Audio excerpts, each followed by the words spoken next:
اب پہلی بات تو یہ سوچئے، کیا انسان ہر وقت نماز پڑھتا ہے، ہمیشہ روزہ رکھتا ہے؟ جب اللہ کہہ رہا ہے میں نے تو پیدا ہی کیا میری عبادت کے لیے، کوئی اور کام اگر وہ کر رہا ہے تو وہ میرے مقصد تخلیق کے خلاف کر رہا ہے۔ وما خلقت الجن والانس الا لیعبدون، میں نے تو جنوں اور انسانوں کو صرف اس لیے پیدا کیا کہ میری عبادت کریں۔ تو اصل میں بات کیا ہے، یہ نماز، روزہ، حج اور زکوٰۃ یہ بھی عبادات تو ہیں، اصل عبادت کچھ اور ہے۔ اصل عبادت کیا ہے؟ الحمدللہ وکفا والصلاۃ والسلام علی عبادہ الذین اصطفیٰ، خصوصاً علی افضلہم وخاتم النبیین محمد الامین وعلی آلہ وصحبہ اجمعین۔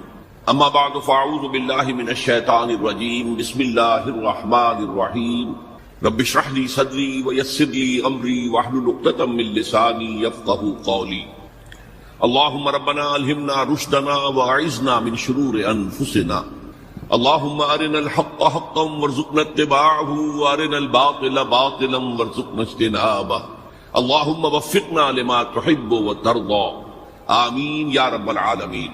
معزز حاضرین اور محترم خواتین، السلام علیکم ورحمۃ اللہ وبرکاتہ۔ آپ کے علم میں ہے کہ میرا آج کی گفتگو کا عنوان ہے کلمہ طیبہ اور اس کے حوالے سے یا اس کی روشنی میں ہمارے دینی فرائض۔ بچپن میں مجھے امید ہے کہ بہت سے لوگ خوش نصیب ایسے ہوں گے اس مجمع میں جن کی تعلیم کا آغاز قاعدہ یسرنا القرآن سے ہوا ہو یا نورانی قاعدے سے ہوا ہو، اور پھر اس کے بعد حضرت مولانا مفتی کفایت اللہ رحمۃ اللہ علیہ کے کتابچے تعلیم الاسلام جو ہے انہیں پڑھائے گئے ہوں۔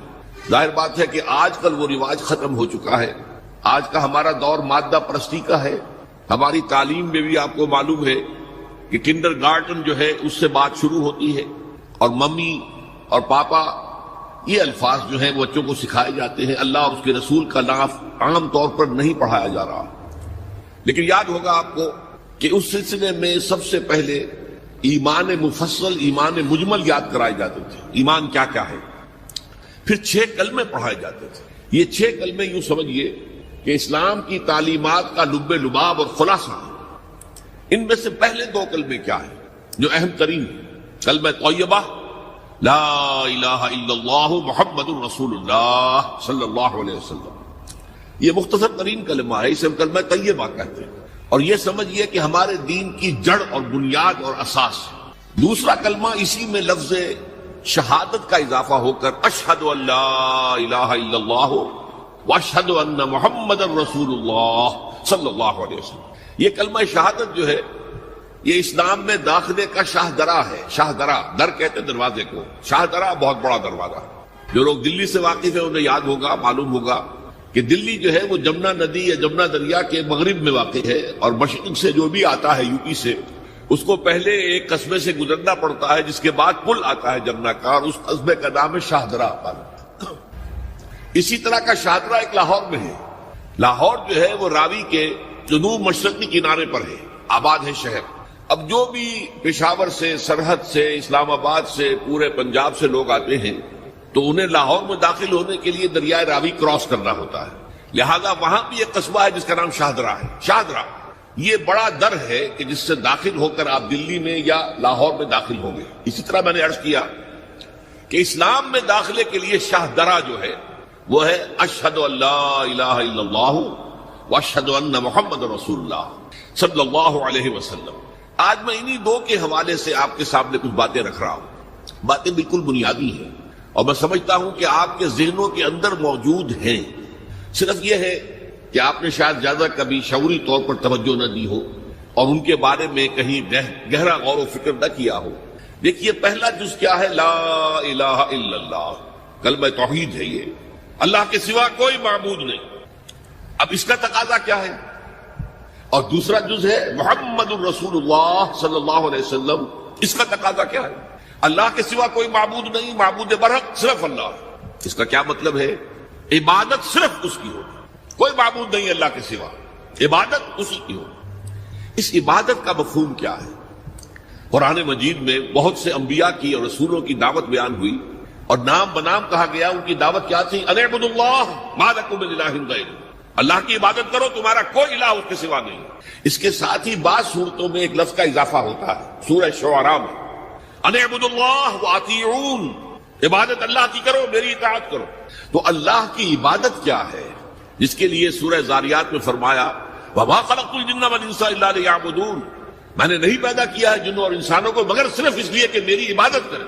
تو معلوم ہوا کہ لا الہ الا اللہ کا تقاضا کیا ہے، ہمہ تن ہمہ وقت اللہ کی عبادت۔ یہ عبادت کیا ہے؟ بدقسمتی سے مسلمانوں پر جو زوال آنا شروع ہوا خلافت راشدہ کے بعد سے، ایک زوال اسلام کا شروع ہو گیا، اگرچہ مسلمانوں کا تو عروج جاری رہا، دور بنو امیہ میں، دور بنو عباس میں دنیاوی اعتبار سے سطوت، شان اور شوکت بڑھتی چلی گئی، لیکن اسلام جو ہے اس کے اندر زوال شروع ہو گیا۔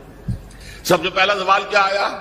وہ خلافت کہ جو مسلمانوں کو اپنے میں سے کسی بہترین شخص کا انتخاب کر کے جس کا تعین ہونا چاہیے تھا، وہ خلافت موروثی عہدہ بن گئی، خاندانی بات بن گئی، قبائلی بات بن گئی۔ یہ ہمارے زوال کا پہلا منظر تھا۔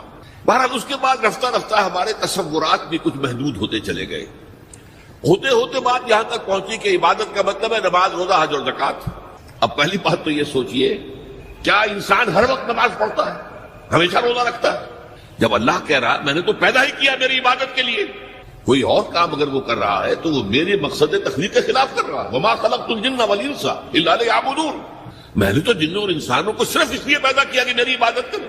تو اصل میں بات کیا ہے، یہ نماز، روزہ، حج اور زکوٰۃ یہ بھی عبادات تو ہیں، اصل عبادت کچھ اور ہے۔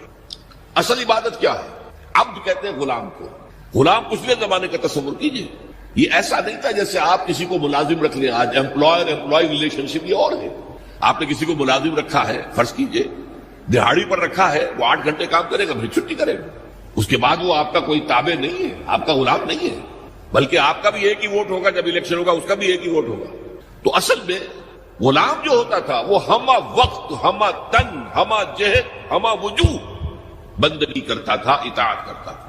ملازم کہہ سکتا تھا کہ میرے تو اوقات ختم ہو گئے، آپ نے کسی کو رکھا خانسامہ کی حیثیت سے، اور فرض کیجئے ابھی فلش سسٹم نہیں آیا تھا تو بیت الخلاء جو ہے آپ جس طرح کے ہوتے تھے سب کو یاد ہے، کسی دن بھنگن نہیں آئی، آپ کہیں اس سے خانسامہ سے کس طرح جاؤ بیت الخلاء صاف کراؤ، وہ صاف کہے گا صاحب میں آپ کا، میں تو خانسامہ ہوں، میں آپ کو کھانا پکا کر دینے کا پابند ہوں، میں یہ آپ کا بیت الخلاء صاف کرنے کا تو پابند نہیں ہے، کہے گا کہ نہیں کہے گا؟ لیکن غلام نہیں کہہ سکتا، غلام تو ملکیت ہے، وہ 24 گھنٹے کا مطیع ہے، جو کام کہا جائے کرنے پر مجبور ہے، انکار نہیں کر سکتا۔ اور آپ کو معلوم ایک اور بات ہونی چاہیے کہ غلام تو خود مملوک ہوتا ہے، اس کی ملکیت کوئی نہیں ہوتی۔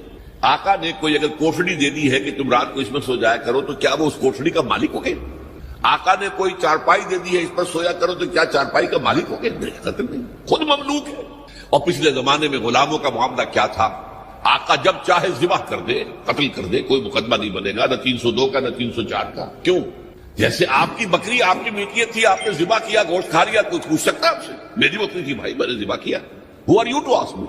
اسی طرح غلام میری ملکیت ہے، میں نے قتل کر دیا، میں نے اپنا نقصان کیا ہے نا، میں اس غلام کو فروخت کرتا تو کچھ پیسے مل جاتے مجھے، لیکن اختیار میرا ہے، میں نے اسے قتل کر دیا۔ اس معنی میں اللہ کا غلام بن جانا، اللہ کا بندہ بن جانا، یہ بندہ جو ہے یہ فارسی کا لفظ ہے، عبد عربی کا لفظ، عبد سے عبادت بنا، بندے سے بندگی بنا۔ چنانچہ شیخ سعدی کا شعر ہے مشہور، جو مسجدوں میں پہلے لکھا جایا کرتا تھا، آج کل تو ہمارا نئی قسم کی مسجدوں کے ڈیزائن بنتے ہیں نا، پچھلے زمانے میں کیا ہوتا تھا، اس در کے اوپر چوکٹا بنا ہوا ہے، روز محشر کے جان گداز بود اولی پرسش نماز بود۔ وہ قیامت کا دن جو بہت سخت ہے، پہلا حساب نماز کا ہوگا۔ اور یہ شعر میں لکھا ہوتا تھا، زندگی آمد برائے بندگی، زندگی بے بندگی شرمندگی، یہ زندگی ہمیں ملی ہی بندگی کے لیے ہے، وما خلقت الجن والانس الا لیعبدون۔ تو اگر ہم بندگی نہیں کرتے اللہ کی تو شرمندگی ہی شرمندگی ہے، گویا کہ ہم اپنے مقصد تخلیق کو تو پورا نہیں کر رہے۔ آپ نے قلم بنایا تھا لکھنے کے لیے، لکھتا نہیں ہے تو اٹھا کے پھینک دیں گے، آپ اس کو کوڑے میں ڈالیں گے۔ لہذا انسان کی تخلیق اور جنوں کی تخلیق بندگی کے لیے ہوئی، زندگی آمد برائے بندگی، زندگی بے بندگی شرمندگی۔ یہ ہمہ وقت، ہمہ تن، ہمہ وجوہ، ہمہ جہد اللہ کی اطاعت، یہ ہے عبادت۔ اس عبادت کے لیے عبادات ہمیں دی گئی ہے۔ جیسے یہ اگر کھڑا ہوا ہے شامیانہ تو آپ نے دیکھا یہ جو بانس کھڑے ہوئے ہیں، یہ عبادت جو ہے اس کی چھت سمجھ لیجئے 4 ستونوں پر کھڑی ہے، نماز، روزہ، حج، زکوٰۃ۔ نماز کس لیے؟ تاکہ 5 مرتبہ تازہ کر لو اللہ سے عہد بندگی، ایاک نعبد و ایاک نستعین. کہیں بھول مت جانا، صبح ہوئی ہے پہلے اپنا اللہ سے بندگی کا عہد تازہ کر لو، پھر دکان پہ جانا، پھر دفتر میں جانا، اور پھر دوپہر میں پھر نکلو، پھر تازہ کرو. وہ آپ کا لنچ آور ہوگا لیکن اس میں اللہ کو پہلے یاد کرو. پھر جب بہت زیادہ ایکٹیویٹی کا ٹائم ہوتا ہے شام کا، پھر یاد کرو اللہ کو عصر کے وقت، پھر مغرب کے وقت، پھر رات کو عشاء. 5 دفعہ یاد کرو اقم الصلاۃ لذکری، کہ تمہیں یہ بات یاد رہے کہ ہم اللہ کے بندے ہیں اور ہمارا کام بندگی ہے. ہما تن، ہما وجوہ، ہما وقت اللہ کی عبادت. روزہ کیوں دیا؟ تاکہ نفس کے اندر جو شیطنت ہے، ان النفس لامارۃ بالسوء، اس نفس کو کنٹرول کرنے کی عادت ہو جائے. بھوک برداشت کرو، کسی وقت کھانے کو حلال چیز نہیں مل رہی تو بھوک برداشت کرو، فوراً کسی حرام شے کے اندر منہ نہ مار دو. تمہارے اندر عادت ہونی چاہیے. پیاس شدید لگی ہوئی ہے تو اگر کوئی صحیح مشروب نہیں ہے تو ایسا نہ کرو کہ کیا کریں یہاں پر تو سوائے جو شراب کا کچھ ملتا ہی نہیں تو لو شراب ہی پیتے ہیں. اس کے لیے مشق کرانے کے لیے 30 دن صبح سے شام تک جائز مشروب بھی نہ پیو، جائز کھانا بھی نہ کھاؤ، تاکہ تمہارے اندر صلاحیت پیدا ہو جائے کہ باقی 11 مہینوں میں ناجائز سے تو بچو. یہ ہے عبادت کے ساتھ ان عبادات کا تعلق. ایک بڑی ہمارے اندر جو ہے نفس کی خواہش، دولت پرستی، اس کو نکالنے کے لیے صدقہ، خیرات، انفاق، خرچ کرو خرچ کرو خرچ کرو، تاکہ یہ اللہ کے حکم کو پیچھے پھینک دیا، نفس کے حکم کو آگے رکھا. یہ شرک، اس شرک کو جاننے والے بہت کم ہیں. مولانا روم نے خوب کہا تھا، نفس ماں ہم کم ترس فرعون نیست لیکن ایراعون نیست. میرا نفس بھی فرعون سے کم نہیں ہے. فرعون نے کہا تھا نا الیس لی ملک مصر وہذہ الانہار تجری من تحتی، کیا اس ملک مصر کی حکومت میری نہیں ہے؟ اور سارا جو یہ آب پاشی کا نظام ہے، انہار کا نظام ہے، وہ میرے کنٹرول میں نہیں ہے. جس کا چاہوں موگا کھلا رکھوں، جس کا چاہوں بند کر دوں. یہ تھا خدائی کا دعویٰ، انا ربکم الاعلی. تو مولانا روم کہتے ہیں میرا نفس بھی اس سے کمتر نہیں ہے. وہ کہتا یہ جسم میرا ہے، اس پر میرا حکم چلے گا، میں نہیں جانتا کون اللہ کون رسول، کیا حرام کیا حلال. تو فرعون سے کم تو نہیں ہے میرا نفس. لیکن ایراعون اس کی بہت مدد تھی، فوج تھی، لاؤ لشکر تھا، تو اس نے زبان سے بھی کہہ دیا کھل کر انا ربکم الاعلی. میں مسکین ہوں، غریب ہوں، میرے پاس کوئی طاقت نہیں ہے، میں زبان سے تو کچھ نہیں کہہ سکتا، اندر سے میرا نفس یہی کہتا. یہ نفس کی حکومت قرآن کہتا ہے.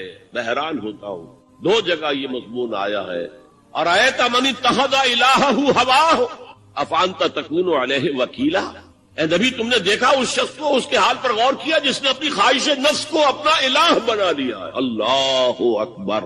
الہ، لا الہ الا اللہ، کلمہ توحید کا مرکزی لفظ یہاں آ رہا ہے. من اتخذ الہہ ہواہ، جس نے اپنی خواہش نفس کو اپنا معبود بنا لیا، الہ بنا. افانت تکون علیہ وکیلا، کیا آپ ایسے شخص کی کوئی ذمہ داری لے سکتے ہیں؟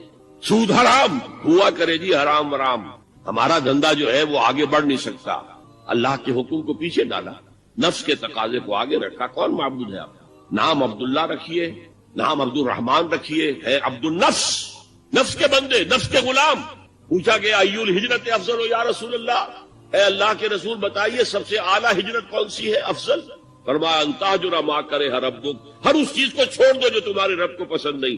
آج رات ہی سے آپ ہجرت شروع کر سکتے ہیں. جائزہ لیجئے کیا کیا چیزیں میری زندگی میں خلاف شریعت ہے تو اللہ کو ناپسند ہے. فیصلہ کیجئے کہ آج کے بعد نہیں ہوگی. ہجرت شروع ہو گئی. افضل الہجرہ، سب سے افضل ہجرت شروع ہو گئی. المجاہد من جاہد نفسہ، جہاد تو یہاں سے شروع ہو گیا، اپنے نفس کے خلاف جہاد کرنا.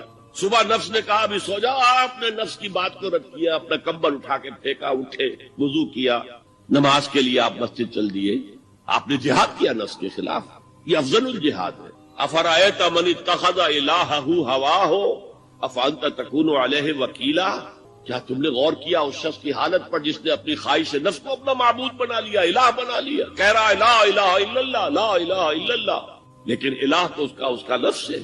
ظاہر بات ہے فرعون نے اگر دعویٰ کیا تھا میں تمہارا خدا ہوں، انا ربکم الاعلی، تو کیا اس کا مطلب یہ تھا کائنات میں نے پیدا کیے، تمہیں میں نے پیدا کیے؟ ذرا سوچیے، کیا وہ بزرگ موجود نہیں ہوں گے جنہوں نے اسے دیکھا ہو کہ آج اس کی ولادت ہوئی تھی، کل اس کی کوئی اور سیری بنی ہوئی تھی؟ یہ کیسے دعویٰ کیا تھا؟ میرا حکم چلے گا، میں نہیں جانتا. الیس لی ملک مصر، مصر کی حکومت میری ہے کہ نہیں؟